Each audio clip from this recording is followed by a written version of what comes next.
Hello, just ahead in 7 News, a packed peak hour on our trains, why you should expect plenty more of this in the coming weeks. The severe weather warning for Sydney, how much rain could hit the harbour city this weekend. Road tolls going up again, the Sydney company is set to pay thousands more every month. Why Anthony Albanese won't be apologising to Emmanuel Macron over the subs debacle. The heartless act from bystanders after a family business was raided. How hard Sydney house prices have fallen in the last 3 months. And how to keep your family safe and warm this winter. That's next at 6. Tonight, new threats of more train chaos. Negotiations fail to fix the gap between the government and the union. Warnings of flooding in the Hawkesbury, Nepean and Georges River. Months of rain forecast to fall in the next 3 days. Road tolls rising for the world's most tolled city. Drivers set to be slugged hundreds of dollars more. The Prime Minister's relationship reset with French President Emmanuel Macron. Rising interest rates hit Sydney's housing market. Property prices plummeting over the last 3 months. And Australia brush off the Smith-Kawaja dust-up to crush Sri Lanka in the first test.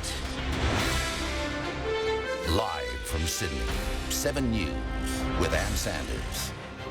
Good evening. As passengers battle to get home tonight on Sydney's crippled train system, we're being warned of an all-out strike.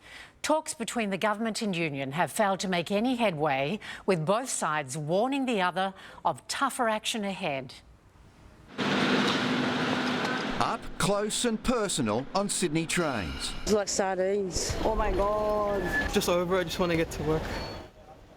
Live to Chris Maher, and Chris, we're being told to expect more problems next week.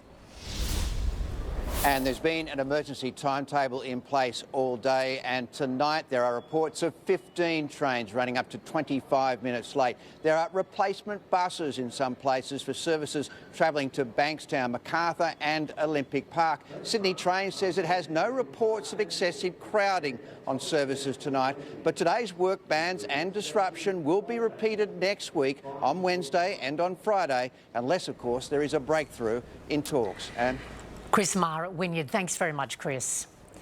Sydney's set to be blasted by heavy rain and possible flash flooding tonight and tomorrow, with the Bureau releasing a severe weather warning.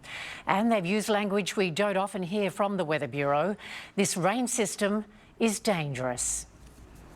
The Weather Bureau's warning was as direct as it was urgent. Rain, serious rain. Paul Caddick, 7 News.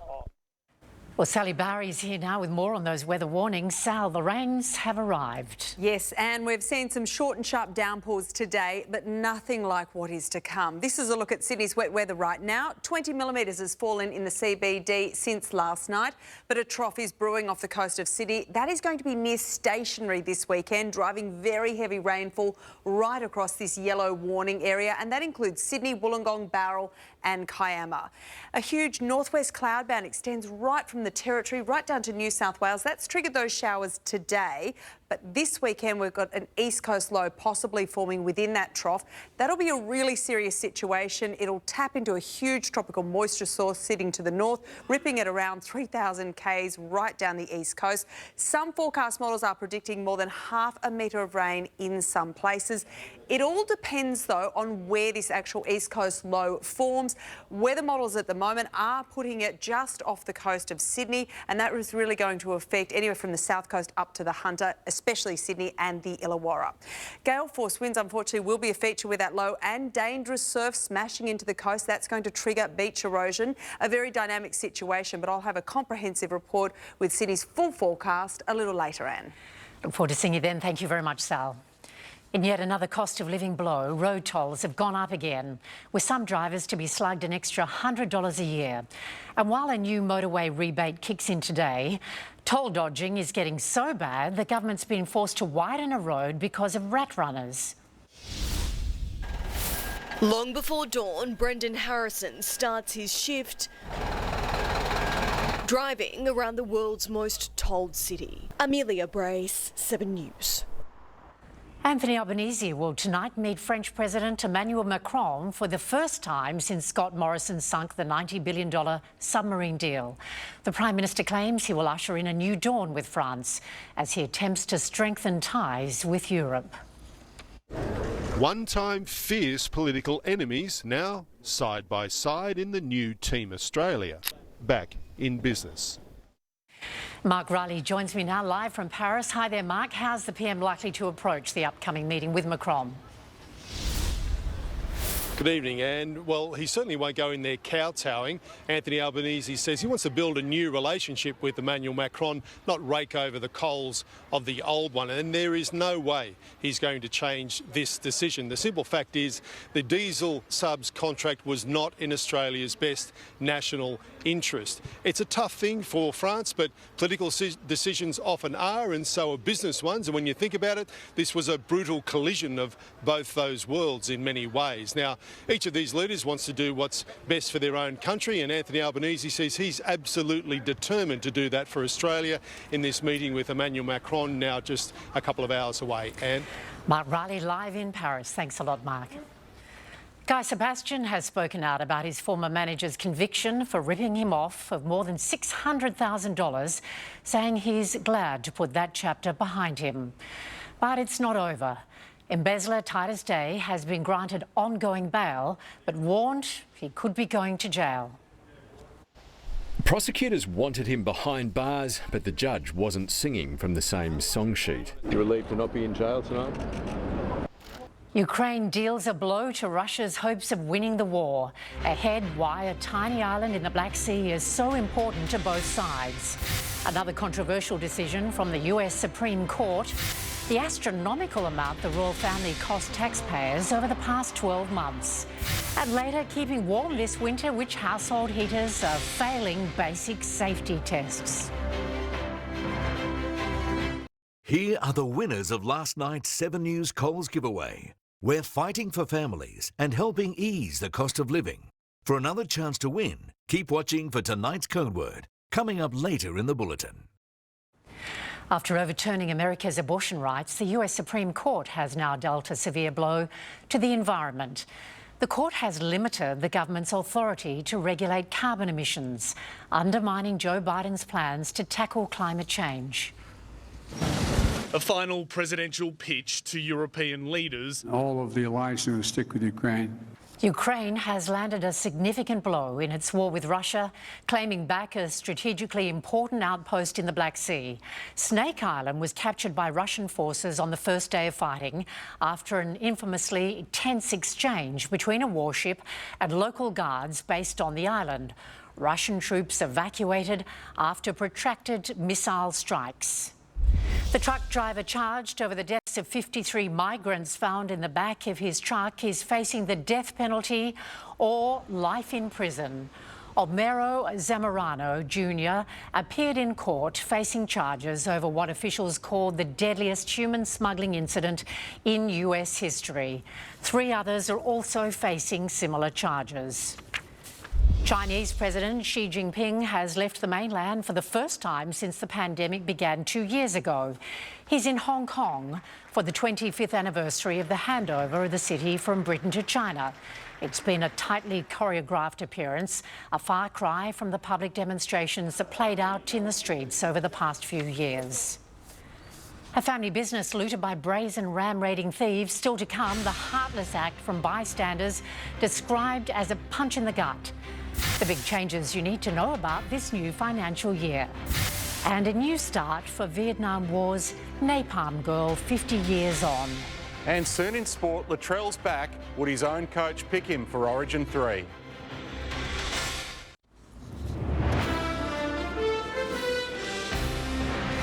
A driver has been tested for drugs and alcohol after crashing her car into a tree in Wallara. The woman reportedly refused treatment from paramedics but didn't appear hurt. She was taken by officers for further testing. Looters have robbed a family business after it was ram-raided by a gang of young criminals in a stolen car. Once the shop was destroyed, bystanders ignored a chance to help the owners and joined in on the crime spree. With a massive bang, a family business becomes an easy target at a vape shop south of Brisbane. Potentially serious defects have been found in Australian-made patrol boats gifted to Pacific nations to bolster regional security. Cracks have been found in the Guardian-class vessels, as well as exhaust problems and poor ventilation. But the fact that the former government was sending broken boats out to the Pacific is a disgrace. The government is now considering how to work with Pacific nations to maintain maritime surveillance while the issues are resolved. July the 1st brings increases and cuts to our personal finances. Our finance editor, Gemma Acton, takes a look at what's coming. Well, Anne, from today, minimum wage earners get an increase, and it is considerable. The basic hourly rate rises just over 5%. Across a year, that's a $2,000 increase for full-time workers. Good for employees, but a challenge for small business. Today, you're required by law to pay more into your super. That increases from 10% to 10.5%. It is a small jump, but if your total salary includes super, you'll actually take home slightly less from your next pay. Many Centrelink payments lift from today. 10 million Australians get a $420 bonus to help with cost of living. If you're eligible, it'll come in your tax return. Family payments are going up. The most common tax benefit, Part A, rises across the board. And there's an extra increase for Family Tax B for those eligible. For pensioners, the government has lifted the income or assets test. State government has also lifted some of their local seniors' benefits, and there are extra benefits across the board for the pharmaceutical benefits scheme. Now, we've been warned power prices are rising and that every single state is feeling it. That impacts many things and is the big one coming. And while we are talking about things rising, every politician in the country gets a little increase from today. The Prime Minister now earns $564,000 a year, $15,000 more than his predecessor. Happy new financial year, Anne. You too, Gemma, thank you. If you think your household bills are bad, spare a thought for the Queen. The palace last year managed to burn through a record $180 million, most of it on renovations, wages and the Platinum Jubilee. Happily for Her Majesty, it's largely taken care of by the British taxpayer. Stepping out to watch over a military parade in her honour. The Queen appeared alongside her son in Scotland today. The cervical cancer breakthrough coming to Australia. Up next, the massive change set to boost screening rates. The Star Wars-themed beverage with an out-of-this-world price tag. In sport, Manly's big win over Melbourne, but both coaches are upset. We're being warned to brace for severe weather this weekend. I'll have the latest forecast soon.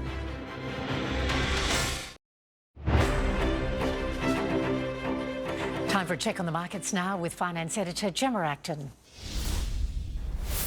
Thanks, Anne. After starting off the new financial year higher this morning, Aussie shares just couldn't quite hold on.